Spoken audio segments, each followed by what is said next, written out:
Bien, bueno, luego va a su merced con el venerable Alja, el venerable Hugo Vidal, en la ciudad de Barranquilla, un varón acuerpado, alto, moreno, muy diestro también en artes marciales, ¿sí? Se caracterizó por estar al lado del maestro mucho tiempo, era como el atalaya principal del maestro Kelly Zeus. Su merced se va con él, ¿sí? Sale bueno, a las labores de campo en el Geoacuarios, adelante. Sí, y yo no sabía nada, no sabía caminar, ni siquiera sabía caminar en la montaña. Él me enseñó, él me decía paso a paso lo que tenía que hacer. Me decía, mira, vea, su merced levante las piernas así, para que no se enrede. Y le hice caso. Y logramos una gran amistad, ¿para qué? Yo lo aprecié mucho. Y él me contó una historia. Un día conversando en la casa de los hombres, estábamos sentados allá afuera en la zona de los atalayas, donde se ponían los atalayas, en la entrada del Monasterio Azul. Y resulta que él me cuenta que no sé si fue en el 8 fue en el 8, cuando un carro rojo se para frente al 8, en la puerta, y el maestro estaba ahí haciendo sus labores en la entrada. Y saca 2 metralletas y comienzan a disparar. Taca, taca, taca, taca, taca, taca, taca. Vaciaron toda la metralleta. Entonces Alja sale corriendo y se pone adelante del maestro. Se pone adelante del maestro. Cubriéndolo con su cubriéndolo con su cuerpo. Cubriéndolo con su cuerpo. Y pues me dice Alja que él dijo, pues me mataron. Y entonces cuando dejaron de disparar... O sea, él estaba esperando los impactos en su cuerpo. Exacto. ¿Sí? Cuando dejaron de disparar, él comenzó a buscarse los impactos. Y se miró y no tenía nada. No tenía nada. Resulta que los impactos venían por la pared, los huecos, tan, tan, tan, tan, tan, hasta donde estaba el cuerpo de él. Paraban. De él cubriendo al maestro. Cubriendo al maestro. Paraban aquí y empezaban otra vez a este lado. O sea, donde ellos estuvieron, no había impactos. No había impactos en la pared, En la es decir, pared. que de pronto los impactos estaban en ellos, en los cuerpos, se suponía. Lo pasó a Ginas, me imagino, el maestro Kelly, como siempre lo ha hecho y siempre lo ha dicho. Pero es impactante, es una metralleta. ¿Cómo puede pasar eso? Es imposible. Entonces ahí el maestro Nueva Inti mostró su poder, ¿no? ¿Qué le dijo el maestro? ¿Qué pasó ahí? En ese instante me cuenta él que el maestro no le dijo nada, pues no me acuerdo, pero solo sé que él volteó a ver al maestro y el maestro lo miró sonriente, entre sonriente y lloroso, ¿no? Por lo que él había hecho. Y de ahí en adelante, pues él fue muy, muy querido. Él comía con los maestros. Él estaba siempre estaba al lado de ellos, de uno, del otro, y sobre todo sustentaba y tomaba Intipán y el seno, siempre con ellos, siempre. Era muy querido por ellos. Me imagino que por esas cosas, ¿no? Pero qué bonita historia, venerable Borondongo, porque a él no le importó perder la vida. Bueno, la cosa es que cuando él me contó eso, yo también lo quise. Dije, lo tomo. Yo también lo quería. Y yo luchaba, de verdad, de ahí para adelante, yo buscaba esa oportunidad. Y yo sentí en mí que eso era a lo que había llegado. Y yo sentí y soñaba que ponía el pecho así por el maestro, por la maestra Afrodita, por Ada, por Eldá, por cualquiera, ¿sí? Pero pasaba el tiempo y no ocurría. Entonces yo siempre que había una emergencia decía, ¿será este mimo cierto? ¿Será este mimo cierto? Pero todavía, gratísimos a Dios, no ha pasado. Bien, venerable Borondongo, se encuentra su merced en el Geoacuario del Pacífico, uno de los chakras más místicos, por así decirlo. Sí, una vez estábamos lavando la ropa en el Río de los Hombres, en el Monasterio Azul. Y el Monasterio Azul es una construcción de madera grande, de 2 pisos, abajo es el gimnasio, arriba se reposa. Y resulta que pues eso está lleno de ropa colgada para un lado, el viento lo mueve. Y yo estaba lavando la ropita cuando de pronto comencé a practicar la respiración.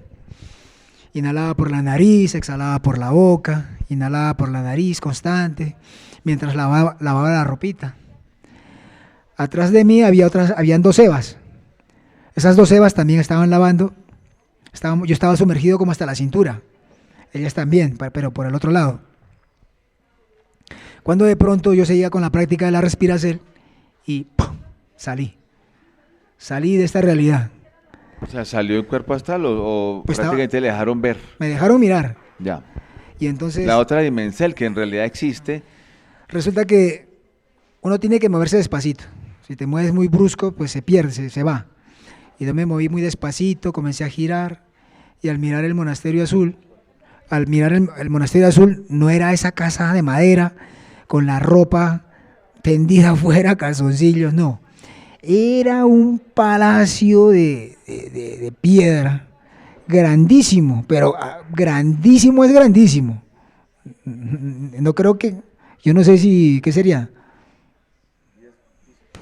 Como 10 pisos, sí, por ahí, grandísimo.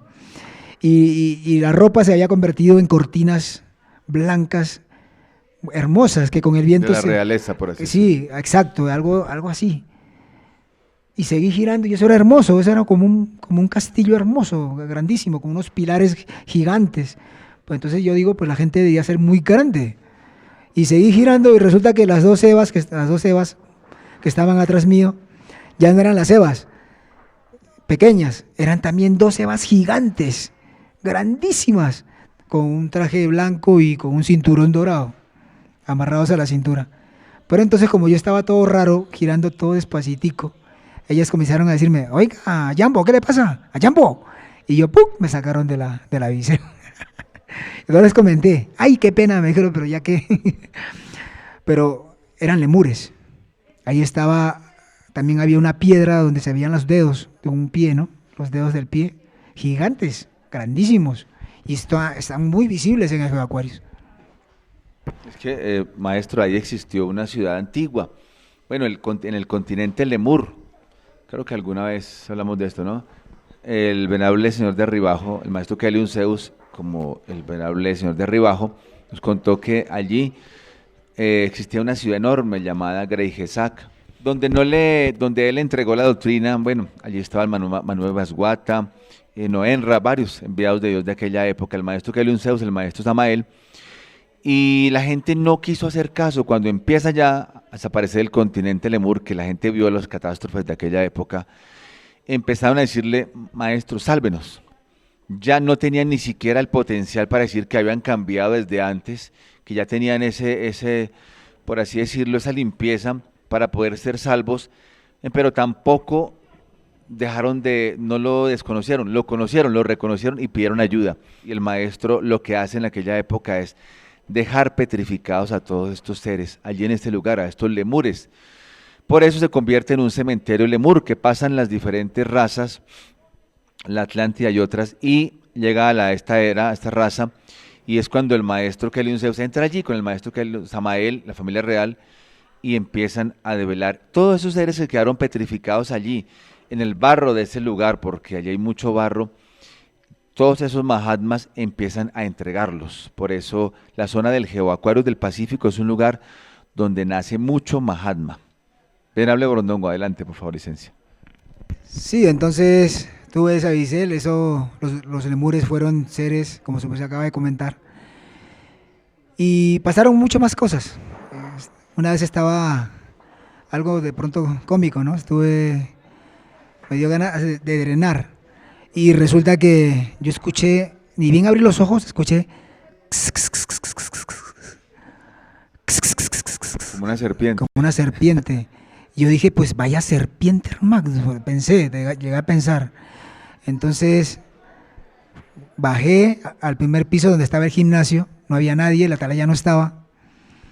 Y fui persiguiendo el sonido, de donde venía. Y seguía fuerte. Y entonces me acerqué por la parte de atrás el sonido venía de la parte de atrás donde estaba la barra de dominadas.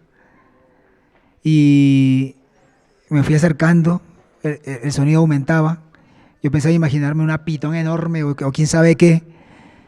Y pegado al palo estaba Hugo Silva, Zambomba, creo que. No, es otro. Bueno, no me acuerdo ahorita el timbre de él. Y estaba, pero reapretando, hermano. Ese era. ¿Qué le ha pasado, maestro? ¿Qué es eso? ¿Quién sabe? Estaba mutando. Uy, A esa hora de la noche. exacto. De pronto habría tenido algún sueño molesto. Y él trataba de luchar para no perder la energía. Y eso es importante. O sea, la lucha es real, la lucha es que hay que hacerla. Inmediatamente uno tiene un exiges, se para de Magnus y apriete y vocalice. Y es lo que él estaba haciendo. Yo pensé que era una serpiente, pero era Kundalini. O sea, el hermano tenía un sueño, bueno, erótico, es decir, estaba soñando con alguna Eva o algo, alguna cuestión así sexual, y lógico, para no perder la energía, porque así es la lucha, así hay que ser. Tantas veces se eleva el agua, tantas veces amenaza a descender. Se levantó a medianoche, se paró en las manos y empezó a vocalizar apretando esfínteres. Qué bonito, me parece ejemplar, porque así es que es, así es, la lucha es así, así es, el verdadero guerrero se conoce allí. O sea, su merced pensó que era la serpiente, pero era el hombre que estaba mutando. Era la serpiente Kundalini, activándose. Bueno, resulta Yo pensé que que... era la Llorona o algo así, maestro, siga. Bueno, eso con respecto a la Llorona, sí, eso sí era terrible, porque una vez fui caminando y vi una señora ahí en el monte pues con la cara con el pelo que no se deja ver la cara nunca, y como que de blanco. Y luego empiezan los gritos, ¿no? Un grito aterrador, un grito no común, un grito es aterrador ese grito. Y uno pues de atalaya ahí despierto y oyendo y mirando eso y ese grito. Estaba solo, ¿qué va a pasar? Claro, estaba solo, que uno no puede decir mamá. pero el grito sí es horrible, o sea, no es un grito natural. Estremecedor. Es estremecedor, es como un grito desgarrador, horrible. Y eso y uno ya se acostumbraba, uno se llega a acostumbrar a esas cosas. También está lo de John Dolato, que yo casi no creía porque todo el mundo decía, no, es Bueno, que... cuéntanos quién es John Dolato para que la gente que está viendo el podcast se entere un poquito de quién es John Dolato, el demonio John Dolato. Pues dicen que es un ser o una entidad que roba la energía, que roba energía, pero porque la zona es cuadrada, o de pronto la persona es encuadrada también, no solo por el lugar. Y la forma de actuar que tiene es que se sienta encima del pecho de las personas, les roba la energía y no les deja hablar. Las personas están conscientes, que es lo más terrible. Ni moverse, nada. No los dejan moverse. No los dejan moverse. Y están conscientes, ellos quieren gritar, quieren pedir ayuda y se desesperan y no pueden hacer absolutamente nada. John Dolato se les sentó en el pecho. Incluso hasta el maestro me parece que intentó ahí. También. Así fue cuando él develó a John Dolato y fue en el GeoAquarius. Sí, maestro, pues se le sentó e intentó robar la energía y al otro día en la manada habló de John Dolato y habló de cómo roba la energía. Dicen, todo lo que es cuadrado, casas cuadradas, lugares donde hay algo cuadrado, él le gusta todos los encuadres, entonces por eso es que los taoístas siempre salimos fuera de lo que es cuadrado, intentamos siempre hacer esto, maestro, adelante. Sí, entonces yo realmente casi no lo creía, porque nunca me había pasado, hasta que me pasó. Entonces cuando me pasó, y es más, estaba sentado en el punto de atalaya y me quedé dormido. O sea... Por reposar en la atalaya. Sí, o sea, no aguanté el sueño y me recosté atrás en un pilar y me fui. Y ahí me quedé quieto. Y fue peor porque yo tenía los ojos abiertos y yo me miraba y miraba todo y no podía moverme. Entonces, de pronto, si hubiera estado en el toldillo, de pronto digan, es un sueño. Pero no, yo estaba sentado, Armagdo, y me veía los pies, me veía las manos, quería gritar y no podía moverme. Entonces, pues, ¿qué toca? Invocar al maestro. No al maestro Kelion, invocar a Lucifer, invocar a Batorcán, a Bator, Induceus. A veces cuando uno lo deja quieto. Sí. Y entonces ahí sí empecé a creer, porque todo el mundo contaba que me dijo Oxosiva, que Ultopa, que el otro, que le pasó. Y no, que este man sí, hasta que me pasó. Bueno, hablé de Bolondongo. Listo. Cuéntanos del maestro Kelion Zeus. Fuimos a cargar leña, a cargar la leñita. Ya estaba cortada. Y el maestro, pues, llevó, a ver, su merced, tú. El maestro era así, era muy activo, muy rápido. Bueno, vamos, tú, ya. Listo, vamos. Nos fuimos con él y el maestro es el maestro, en todo. En todo es el maestro, ¿sí? Y cuando él va adelante y él va buscando el palo más grande. Llegamos al lugar y el palo más grande va y lo pisa. Es mío, como diciendo es mío, y levanta los ojitos. Este me lo llevo. Sí, eso es para mí. Él llega y le pone el pie, ¡pum! Es mío. Sí. Y se lo echa encima. Y el más grande. El más grande. Él siempre buscaba el más grande, Claro. lo más pesado. Siempre era ejemplo, siempre era ejemplo. Y por eso era un gusto seguirle, por eso era un gusto decirle maestro, porque era más fuerte que tú, más sabio que tú, más todo que tú. Es el duro, duro de los duros. Entonces, él se llevaba ese palo y pues también tratando de coger el más, teníamos que hacer rápido, porque esa era la mentalidad de esa época. Siempre queriendo lo más grande, lo más pesado. Competitivos. Sí, y competitivos, porque ese era el maestro. Y el último era el que se lleva el más chiquito. Y aparte que las evas del Geo Aquarius también eran así. Te veían con un palo grande y te decían, uy. Y cuando te veían con un chamisito te miran, ay no, hermano. Y además que eran fuertes. La presión social, claro, eran unas evas fuertes. Con solo el ejemplo de una eva, ya que uno iba a buscar un chamizo, ya tocaba buscar un palo. Claro. Entonces, el maestro en persona, ¿no? O sea, en el hacer diario, siempre era un maestro. Luego un día también estábamos sembrando piña. Y yo iba atrás de él. Él hacía un hueco, pero rápido, hacía hueco, piña. Yo atrás, sembrando la piñita. No le daba abasto al maestro. No le daba abasto, el maestro era muy fuerte, muy eufórico, muy rápido en todo. Tenía unas reacciones muy rápidas para todo. Yo a veces me paso de lento. Bueno, la cosa es que otro día también estábamos cosechando arroz. Y yo tenía aquí un costal que se amarraba con una pita a la espalda y aquí sí que dejó como una especie de bolsico. Y entonces con un cuchillo, con una mano, iba uno quitando el arrocito. Las espiguitas. Las espiguitas de arroz. Arroz. Iba quitándolo. Entonces con la doctrina de la castidad, con la doctrina de la semilla, con la doctrina de que uno no debe perder la semilla. Que cada chispita claro que cada arroz es una chispita. Exacto. De alma. Entonces yo venía despacitico, que no se me cayera ninguna. Era unito, que no se me cayera nada. Cuando siento que alguien me está mirando. Y allá en la entrada del surco, yo giro la cabeza y estaba el maestro Kevin mirándome. Entonces, pues yo peor, yo me puse más cuidadoso, que no se me cayera nada. Y resulta que el maestro viene, así como él caminaba todo fuerte, y se me acerca, me quita esa vaina, se lo pone él, me quita el cuchillo y me dice, mira, que mire. Le hizo la seña. Me hace la seña que mire, porque él signaba. Me dice, mira. Y empieza a coger el cuchillo Hermagdo y tra. Y yo miraba la semilla y decía, Dios mío, y ahora, ¿y eso que se pierde, qué? ¿Me toca recogerlo o qué? Y entonces el maestro hizo mucho rato así, pum. Terminó esa planta y me dice, me entrega todo y me dice, no podemos salvarlos a todos. No hay tiempo, Ayambo, me dice, no hay tiempo. Entonces eso fue como una doctrina que me quedó para siempre, ¿no? O sea, realmente no hay tiempo en ayudar a los demás, hay que hacer lo que hay que hacer, seguir. No se puede esperar a nadie ahorita en estos tiempos, lastimosamente. Así es, maestro, hay que entregar la doctrina y entregarla con paciencia, con amor, entregarla con todo, con fervor, pero no quedarnos ahí, seguir, avanzar.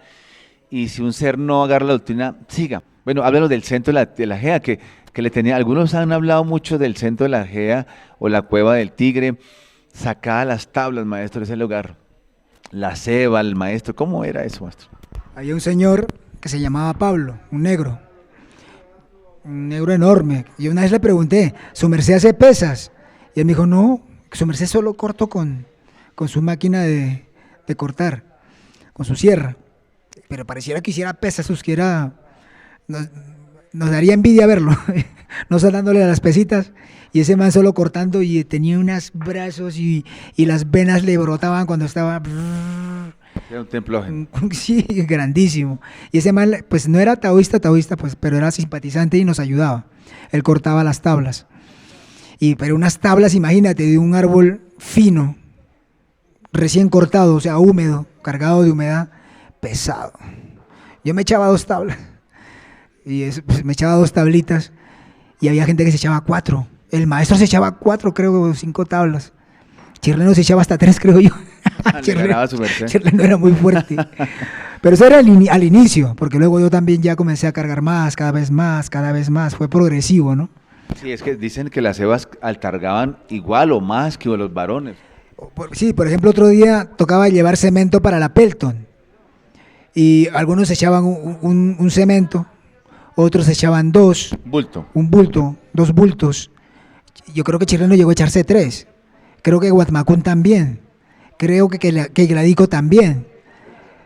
Entonces, claro, uno no podía hacer menos. Y entonces uno hacía fuerza y apretaba. Hasta yo me eché. Lo máximo que me eché fueron 4 bultos. Y desde arriba la cocina hasta la Pelton, por esa empalizada. Pero como dicen, guapeando. Ahí medio. Pero bueno. Por no quedar mal. Claro, es que es la competencia. Pero bueno, la cosa es que se hacían muchas cosas. La fortaleza del monje en Aquarius es memorable. ¿Para qué? No solamente el maestro, todos los monjes eran fuertes, eran voluptuosos.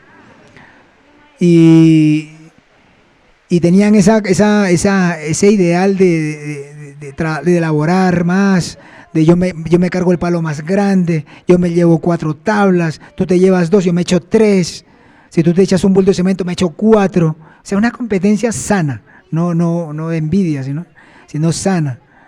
Resulta que todo era así, ser mejor, esforzarte más, y el maestro el primero, ¿no? Como conté ahorita, pues cogí el palo más grande, yo cargo más. Eso era su enseñanza viva hacia nosotros. Eso es lo que yo aprendí de él. Y eso me sirvió, Uski, más adelante hablaremos de eso, me sirvió en la vida. Me sirvió cuando estuve en España trabajando y sobresalir sobre todos los demás.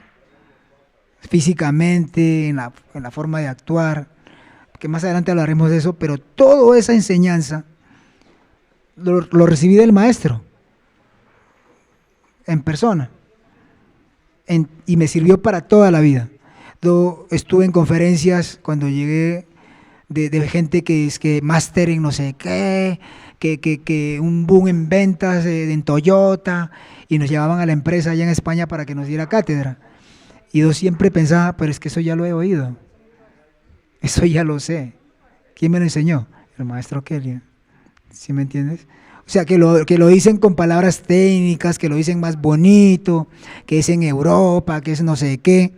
No, ya lo sé, porque eso me lo enseñó el maestro Kelly. A mí me sirvió para toda mi vida, Uski, para toda mi vida, no solamente para ciertos puntos de mi vida, sino fue para toda la vida. Y con respecto a lo que su merced dice de la felicidad que uno que vivió, es real, porque tal vez se puede decir entre comillas que fue duro. ¿Por qué fue duro? Porque de pronto uno no tenía tanta ropa. Poder adquisitivo. Pero exacto, o sea, yo llegué a tener un calzoncillo, uno solo, en esa zona lluviosa. ¿Cómo lo lavaba entonces, maestro? y lavar y exprimir. Y entonces a veces se rompía la sudadera, se parchaba, se rompía el parche y tocaba volver a coser el parche y así. Mira, imagínate que una vez estábamos en La Piña con el maestro sembrando y ya como a las 11 de la managda el maestro dice, vamos a la cascada. Y fuimos atrás de él a la cascada y yo fui feliz. Y cuando llegamos a la cascada me acordé que no tenía ropa interior. No tenía ropa entonces interior. No podía bañarse. Pues lógico, todo el mundo ¡yuhu! Ahí bañándose, el maestro en el centro. Y yo dije, ¿ahora qué hago, hermano? Entonces se me ocurrió, yo tenía una guayabera larga, una camisa amarilla larga. Entonces me agarré, me metí al monte y me lo puse como pañal. Y me lo apreté bien fuerte aquí para que no se suelte. para reír. Se puso la guayabera de pañal. Se puso de pañal. Y la cosa que cuando estaba entrando, el maestro me miró. Me miró así y me miró como... Y yo creo que se le aguaron los ojos. Siento, intuyo, pero me quedó mirando. Y yo entré. No me importaba, hermano, lo importante era entrar y bañarse. No había mente. No, es que claro, no. Sí. No había mente. Lo importante era que todos estaban... ¿Qué me preocupaba? Que ya todos habían entrado y yo no estaba adentro. Sí. Se lo estaba perdiendo. Me lo estaba perdiendo. Eso era lo importante. ¿Qué hago? Camisa, listo, camisa, pim, pam, pum. Y adentro, ya feliz. Con todos, bañándome.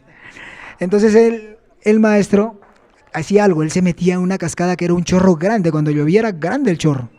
Entonces había una competencia, a ver quién entraba abajo. ¿Quién se metía por debajo de la cascada? Porque es que la fuerza de la cascada lo dobla uno, o claro. no puede uno de salir. Y el golpe. Si lo haces mal, te golpeas la cabeza. Claro. Si lo haces mal. Y el maestro creo que era el único que podía entrar así, y se entraba así, y se levantaba con toda la fuerza y hacía en contra de la cascada. En contra de la cascada, y hacía sentadillas, así. Sentadillas. Yo intenté, pero nunca pude pararme. Yo me quedaba pegado ahí. Oye, si de pronto le caía el pañal, ¿qué? No, en otros días. Bueno, la cosa es que después de eso, creo que fue esa misma Semagda, el maestro me dijo, a ver, a Yambo, Furlujet y de Inca. Pues en esos tiempos no teníamos siempre. Decía, a Yambo, ¿cómo se llama este? De Inca, no me acuerdo el nombre. Bueno, Saúl Tobasa y Freddy Sánchez, Saúl Tobasa y Federico Ayambo. O sea, los tres estaban en igual con Dicel. Sí, sí. Entonces nos mandó a Buenaventura, nos mandó con 50,000 pesos. Yuruzún creo, me parece que Uruzún también. Y Uruzún nos dieron 50,000 pesos para comprar ropa en Duitama. O sea que él se dio cuenta, él está en todo. Yo no tuve que decirle nada, no tuve que acercarme a maestros, que no tengo para ropa, para zapatos. Él agarró y nos llamó esa semana, vayan para Duitama y se compran ropita. Entonces me compré unos tenis, me compré unos calcetines interiores, me compré camisetas. Los tres fuimos, los cuatro, mejor dicho, con Uruzún también. Y regresamos. Y a pesar de todo ello, Uski, a pesar de que se pudiese llamar que era un sufrimiento mental, ¿no? Se pudiese decir que sí, uno era feliz. Uno sentía felicidad, uno sentía viva alegría, pero de verdad. ¿Yo por qué considero? Uno, como su merced dijo, estaba el maestro. Y el maestro era como Dios mismo aquí, representando aquí. O como cuando uno es libre del pecado, porque afuera uno sufre, es por el delito. Uno puede tener dinero y ser muy rico y tener carros, casas, posesiones, de pronto posición política, ¿no? La gente quiere poder.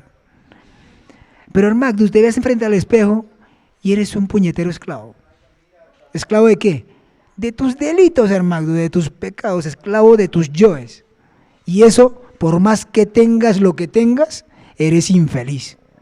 Eres infeliz. En cambio, ya éramos felices. De pronto no teníamos muchas cosas, no teníamos suficiente ropita, pero no importaba. Éramos felices. ¿Por qué? Porque en un instante, mientras el maestro está con nos, no éramos esclavos del pecado. Éramos libres del pecado y podíamos respirar con libertad. Y de verdad decir, somos hijos de Dios, aunque sea en un porcentaje más alto que de pronto ahora o antes, quién sabe, cada quien está en su nivel. Pero es lo que yo considero que me dio la felicidad, que fui libre por un tiempo mientras estaba con los maestros. Fui libre, me sentí en libertad. En cambio ahora pues es más difícil, ¿cierto? Es más difícil llegar a ese punto, llegar a esa felicidad real. Por eso uno casi no envejecía. Cuando te das cuenta, ya era diciembre, cuando te das cuenta, ya estamos en el siguiente Leocrón, ¿cómo así?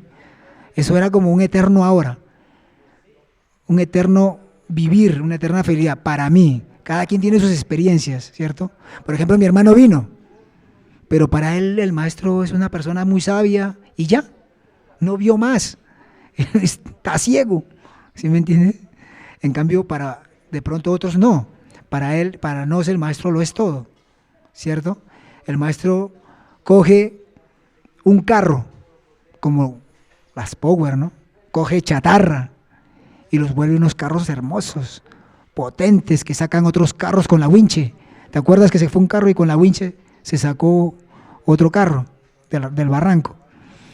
De igual forma fue con nosotros. Primero yo, tal vez el peor de todos. Pero mire, nos sacó de ahí y cambió nuestro destino, cambió nuestro futuro, el mal futuro que teníamos, de enfermedades, de dolor, de accidentes, de la violencia, y nos dio otra oportunidad. Entonces, mi abuelito, por ejemplo, ¿no? Mi abuelo tuvo un caso muy especial. Él ya tenía como si 20 liocrones y se enfermó y iba a desencarnar. Y él se paraba en las paredes de la casa y como que quisiera escalar la pared y que quería ir para arriba, ¿sí? Tenía cosas como esa. Y un día salió desnudo a la calle, en pelotica, salió desnudo. Y estando por la calle va mi tío atrás con una toalla, papá, ven papá, te cubro. Y mi abuelo comenzó a llorar, y lloraba desconsoladamente. Y mi tío le preguntaba, papá, ¿pero qué te duele? Papá, ¿qué te duele? Y él se quedó callado, lo miró y le dijo, hijo, qué tonto he sido, pero si Dios vive aquí, y se señaló el falo, y siguió llorando, qué tonto he sido, hijo, Dios está aquí. Hermagdu, pero ya tenía así 20 liocrones, él despertó conciencia, pero a punto de morir. Bendito sea, Dios lo bendiga y lo ayude en el siguiente retorno. Pero que no nos pase eso, hermano, que no nos pase eso, que esperemos el último mocierto para darnos cuenta de las cosas. Que Dios nos libre de esas cosas. Entonces, la vivencia en el Geoaquarius fue lo más hermoso,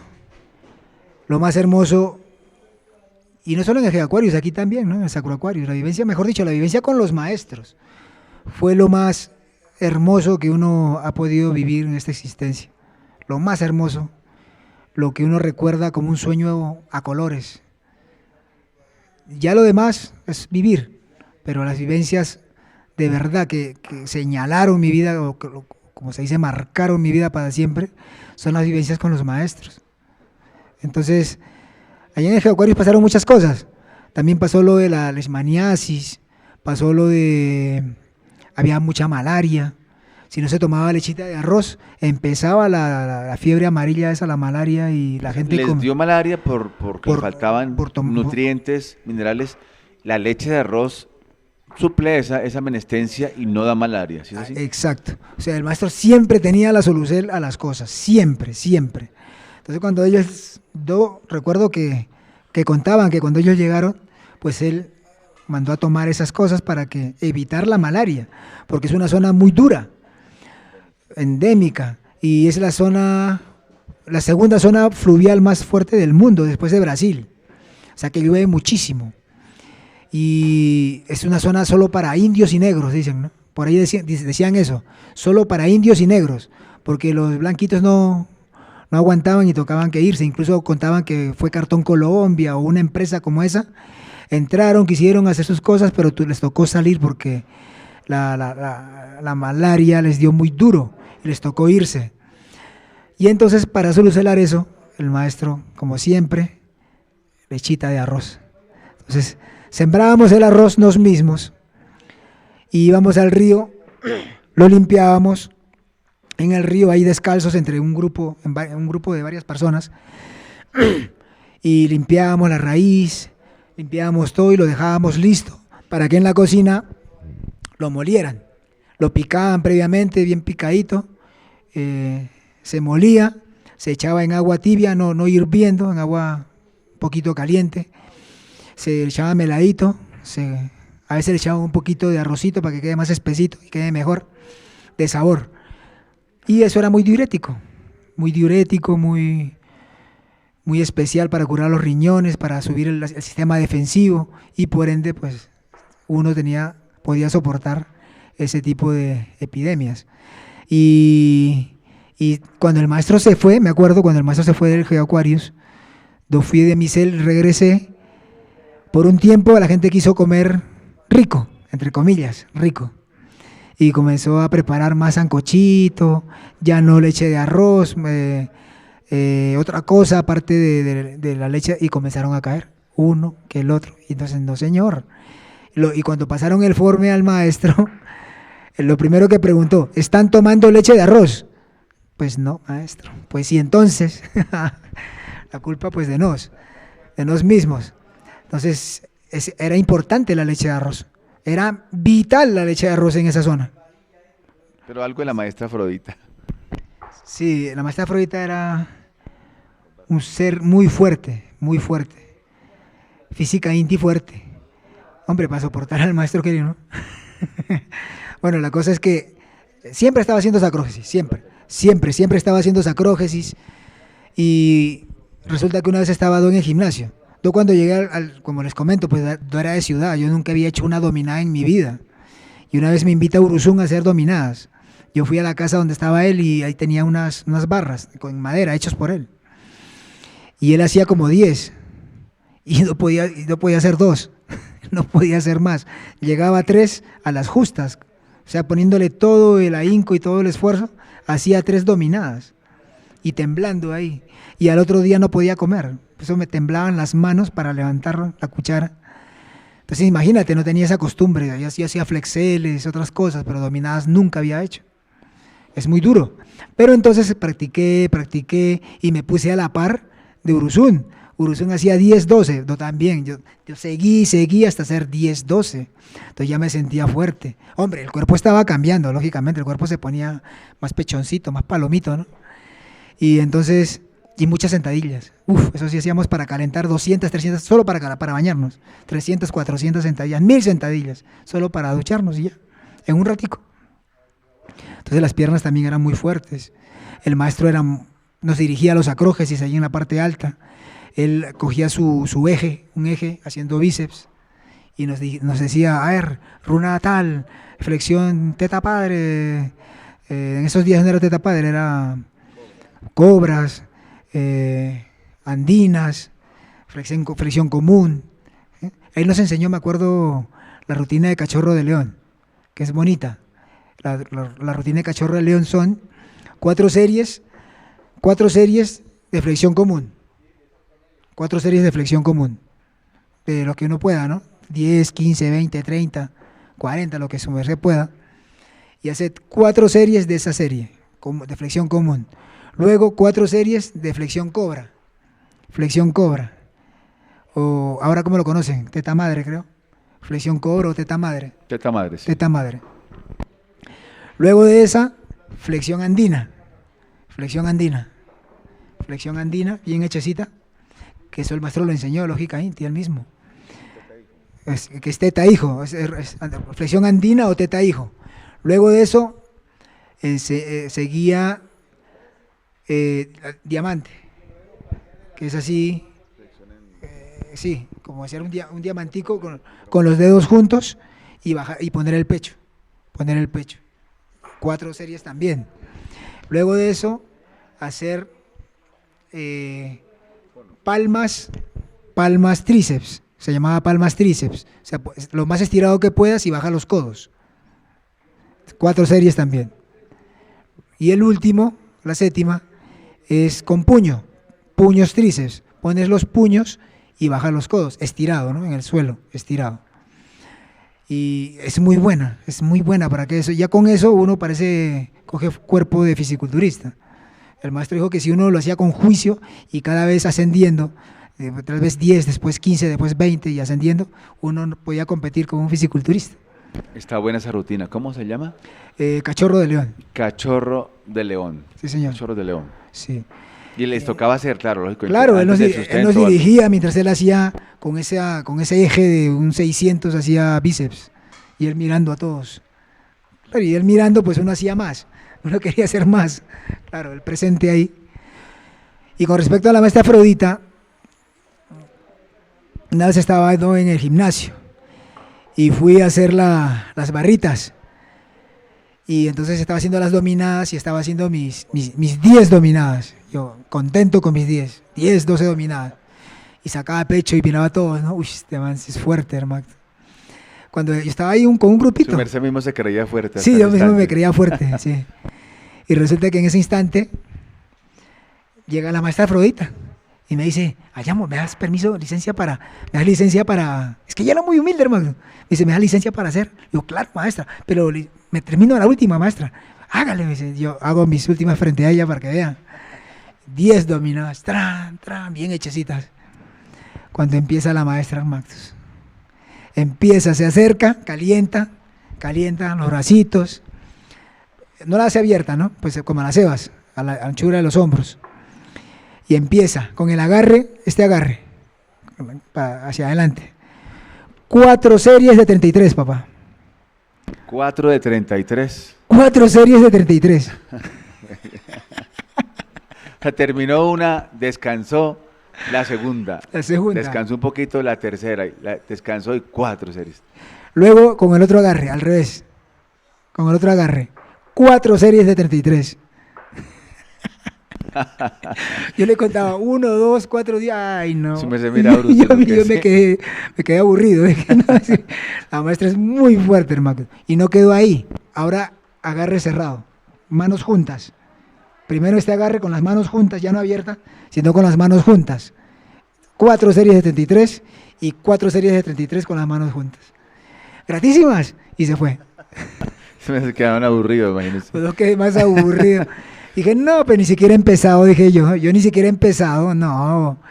Me puse hasta hacer también series de 33. Hombre. Claro, ya con ese ejemplo ya... Claro, dije, no, hermano. Yo me puse hasta hacerlo y hasta que lo logré, gratísimas a Dios. 10, 12, 15, 20, 25, progresivo. Y poco a poco lo logré, gratísimas a Dios. Pero me quedé sorprendido. La maestra Afrodita parecía delgadita, pero era muy fuerte. Otro día íbamos corriendo. Después del gimnasio, nos pusimos a correr ahí por todo el centro, por todo el camino. Y por ahí había una piedra grandísima. Una piedra donde pues cabían hasta 3 personas. Pero en ese mismo cierto estaba la maestra Afrodita y John Rapp. Y la maestra Afrodita era muy bromista, ¿sí? Entonces pasamos por ahí, por el lado corriendo de Inca, Hombre, yo estaba fuerte, pero estaba panzoncito, porque uno comía mucho. No, yo comía demasiado.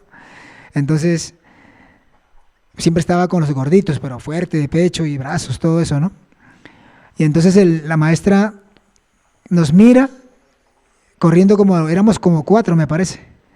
Y de Inca, pues también, peor, más gordito, ¿cierto? Y nos dice, aquí huele como a llanta quemada.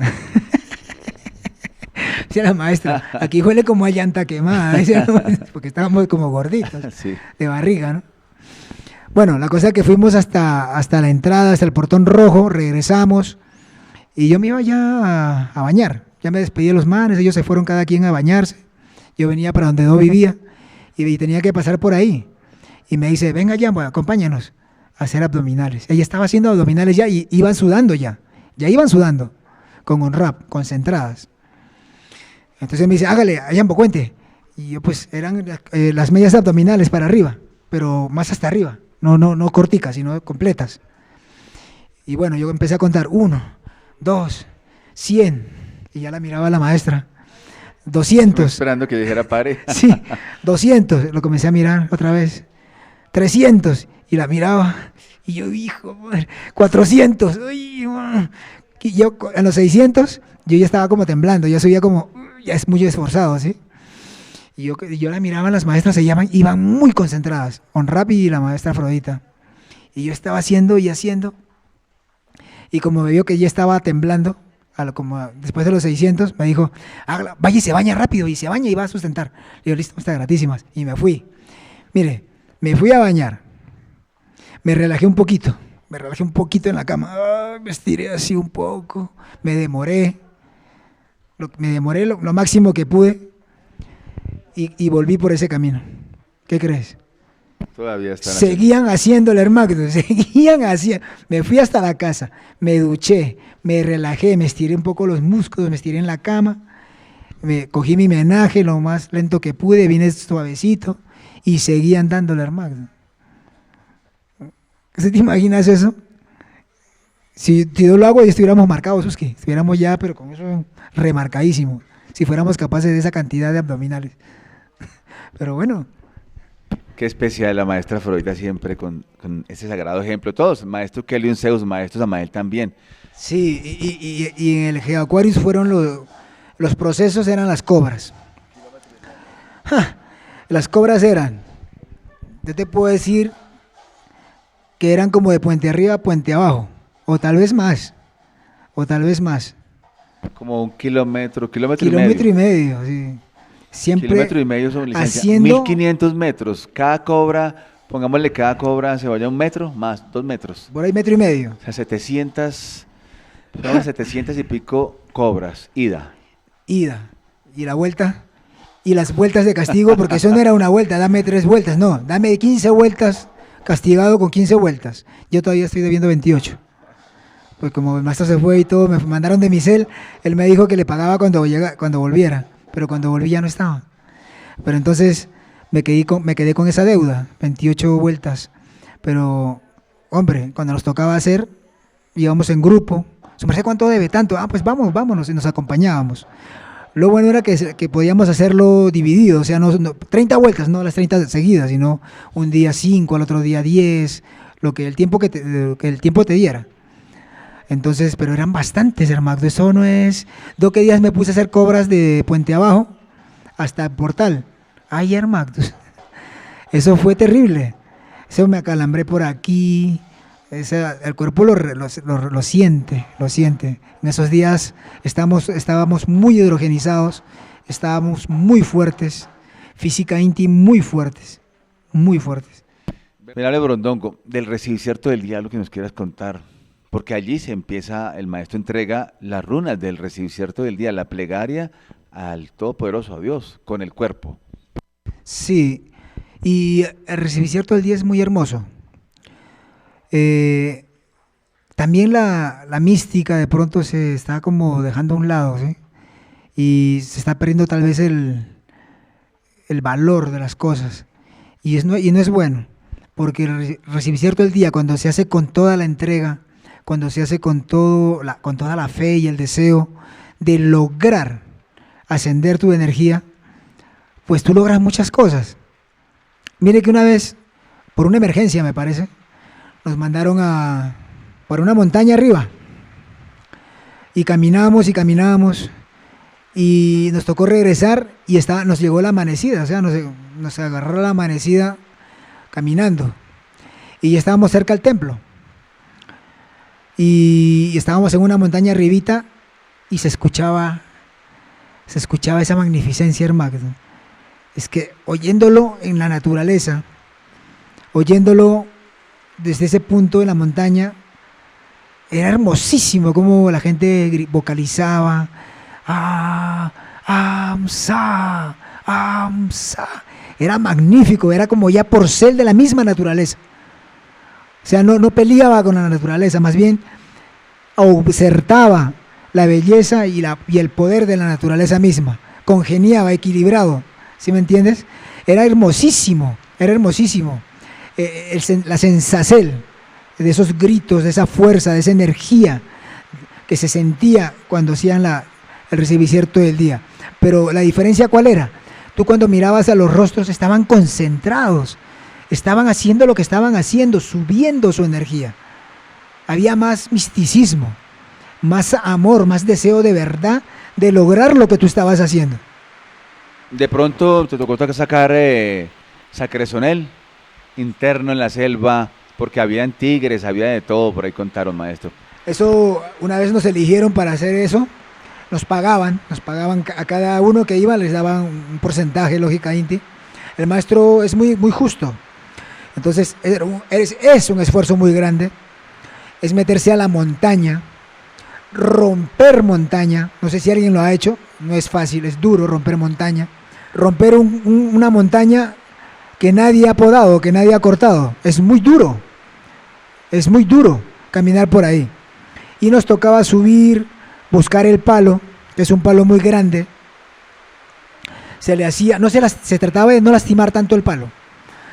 Se le hacía una especie de triángulo a la corteza, ¿sí? Y se le ponía una latilla con la forma del corte. Y ahí se dejaba que llorara la resina, ¿no? La savia. No la savia, la resina del árbol. Y se dejaba abajo pues el timbo para que lo recogiera. Le poníamos un plástico para proteger y nos íbamos por otro, mientras que llenaba ese, porque eso goteaba de a poquito. Es un goterito, ¿no? Un chorrito y luego goteaba. Siempre tenía su espera. Entonces sí, íbamos por el otro, a ordeñar otro palo, así se decía, vamos a ordeñar otro palo. Ordeñábamos otro y otro. Si íbamos 15 o íbamos 20, cada uno tenía que traer su pimpina. Entonces tocaba buscar palos y palos para traer las pimpinas menester. Luego se dejaba en esa forma, ordeñándose, goteando, y nos tocaba reposar en la montaña. Pues no me gustaba cargar cosas, ¿eh? Nunca me ha gustado pues llevar mucha cosa. Ya cuando me posé y tuve hijos, pues ya es diferente, ¿no? Y sí me tocaba llevar de todo. Pero cuando estaba solo, me gustaba llevarlo puesto y no llevaba toldillo ni nada, Max. No llevaba toldillo. Pero lo que hacía era cortar palos, como llueve mucho, llueve demasiado. Tocaba cortar palos, más o más tú hacías el cálculo para que no te llegara el agua a la altura del palo. Es un palo gruesito, más grueso. Lo ponías así como una cama para evitar el agua y me envolvía en un plástico. Así, sencillo. Qué tanta cosa, qué toldillo ni nada, que va a estar llevando eso. Me envolvía en un plástico y listo. Eso era todo. No solo todos, casi todos. Hacíamos eso. Y luego esperábamos al día siguiente, recogíamos lo que estaba lleno, tapábamos y si ya estaba completo, pues regresábamos. Ahí digamos, lo importante es saber que la extracción de eso es bastante duro físicamente. Claro, fuera de lo importante y medicinal que es ese árbol. A ver, yo he visto como médico, no por mí, por mano de los maestros, porque son ellos los que lo guían a uno, curaceles de gente con leucemia, curaceles de gente que ha sido echado por la ciencia. Me dice, no, desahuciados, no puedo hacer nada. ¿Saben qué? Llévatelo, que esté en casa tranquilo, le damos morfina, algún antidolor, pero ya déjenlo quieto, que muera tranquilo. Denle de comer lo que quieran ya, ¿para qué estamos diciendo que no coma esto a los médicos, no? Y curarse con esto, hermanos. O sea, curarse con sacresonel, hombre, combinado con la salínica.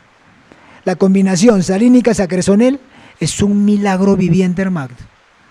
Es impresionante el poder medicinal que tiene la combinación de salínica y sacresonel. Es impresionante. Impresionante. Yo he visto a una señora ciega casi ciega, volver a ver a los 70 heliocrones, cuando dicen que ya una degradación de la visión a esa edad es irrecuperable. No, señor, todo es recuperable, Uski. Todo es recuperable mientras el cuerpo físico tenga la vitalidad aún para poder recuperarse. Y mediante la salínica y el sacresonel, la combinación de la mutacel, el amanecer, esas 4 cositas, amanecer, castidad, elevar la energía, sacresonel, salínica, no hay enfermedad que se resista a eso, Uski. Ninguna enfermedad se resiste a eso, ninguna. sobre esta expiar, ninguna. ¿Algo más que nos quiera contar de pronto, no sé, de la Pelton, algo que no hablaste, alguna cosa? La Pelton fue una represa que se hizo para sostener un río y utilizar esa agua para una máquina Pelton, una rueda con una especie de baldecillos en las esquinas, en los bordes, que recibía el agua y generaba electricidad. Eso fue creación del maestro Charragel. Y todos pues ayudamos a hacer eso. Había un secador de Chontauro, me acuerdo también, en esa zona, en la Pelton. Y se hizo un lago en las casas de las Evas, en la casa Rosa de las Evas, se formó una represa, entonces se hizo un laguito muy bonito, hermosísimo, y pusieron unas tablas para saltar. Y me acuerdo mucho de Inca. De Inca era gordito, pero ese man hacía 4 saltos mortales y se clavaba. El único que podía hacer eso. Uno hacía para atrás, otro un vital, pero ese man saltaba y hacía 4 vitales. Ahí hacíamos competencias de buceo, en esa Pelton, en esa pared en la pared de la Pelton, hacíamos competencias de buceo. ¿Quién llegaba hasta el otro lado sin salir? Eso era casi diario la competencia. Una vez Crispalá nos la hizo, como él soportaba mucho la respiración, muchísimo, él aguantaba muchísimo. Entonces nos tiramos todos y ya fueron hasta allá, regresaron, ya terminó la competencia y no aparecía Crispalá. Ya todos parados en la pared esa y Crispalá no aparecía. ¿Dónde está Crispalá? Oiga, hermano, ¿qué pasó con Crispalá? Y todo el mundo tirándose, buscando, y todo el mundo se sumergían a buscarlo, y el demonio lo que había hecho era saltar y regresarse a la entrada, pero aguantando la respiración. Estaba debajo de nosotros, aguantando la respiración. Y nosotros tirándonos para un lado, para otro. Oye, Crispalá, ¿qué pasó? ¿Dónde está? Es que ese demonio aguantaba muchísimo. El maestro Cucunac, en un accidente, se fue no sé si fue a moler caña o qué, y se agachó, me parece que la misma ropa que estaba colgada giró en el motor, él quiso quitarse con la mano, romper la camisa y le enganchó la mano y se la desgajó, hermano, le arrancó la mano.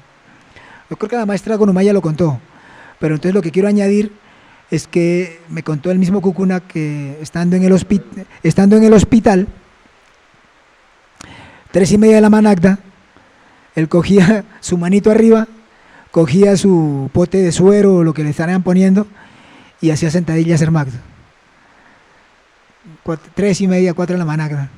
Y los médicos, ¿qué está haciendo? Tranquilo, no se preocupe. Sentadillas para bañarse. Conservó la disciplina. Hermano, yo me levantaba. Monje cóndor, ¿no? Monje cóndor, tenía que ser ejemplo. Claro. Y él se levantaba, cogió su cosito de suero, su manito arriba porque estaba recién cocido, y sentadillas, hermano. Ahí en el hospital todo el mundo decía, ¿este man qué está haciendo? Pero él lo hacía, se bañaba tranquilo, relajado. Y le quedó bien la mano, le quedó bien. Un milagro del maestro Kelly Zeus, el maestro Mael. Sí, porque según me dijeron, quedó solamente la piel, agarrado por la piel. O sea que le desgajó toda la mano. O sea, no se cayó la mano, era porque el cuerito lo detuvo. O sea que fue algo gravísimo.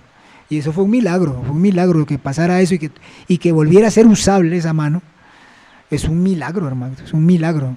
Solo de los maestros, ¿no? Bueno, me la hablé Borondongo. 2 cositas más. Cuando salí de Micel a Perú, el maestro me mandó de Micel para arreglar también documentaciones y todo eso. Y antes de salir, me dio $40. ¿Cuál es el misterio de los $40 ya para...? Entonces el maestro me echó la bendicel, ¿sí? Me echó la bendicel, me sopló en la corona, en la borona, me sopló, nos dio su bendicel, que nos vaya bien, que nos cuidemos. Y cuando yo ya caminaba para coger mis cosas, él me dice, espérate, a Yambo.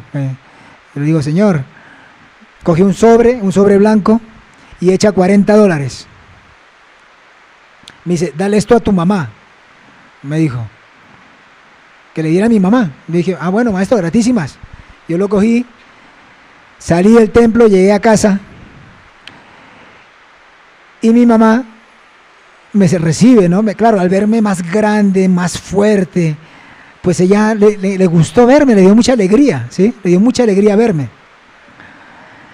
Y le entregué el sobre que me dio el maestro. Y le dije, mire mamá, ahí te manda el maestro. Y se puso a llorar. Y llore que llore mi mamá, y llore que llore. Con todos los $40 y se puso a llorar. Se puso a llorar. Entonces ya después de que le pasó, se calmó, le preguntamos, ¿no? ¿Qué pasó? Y dice, imagínate, hijo, que no le reclamaba a Dios.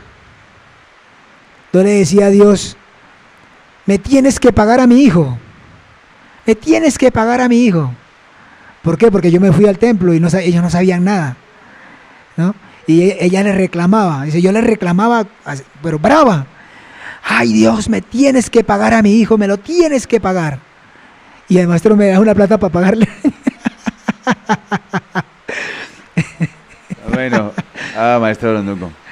Y claro, son 40, representativo, ¿no? La muerte, o el 4, el encuadre.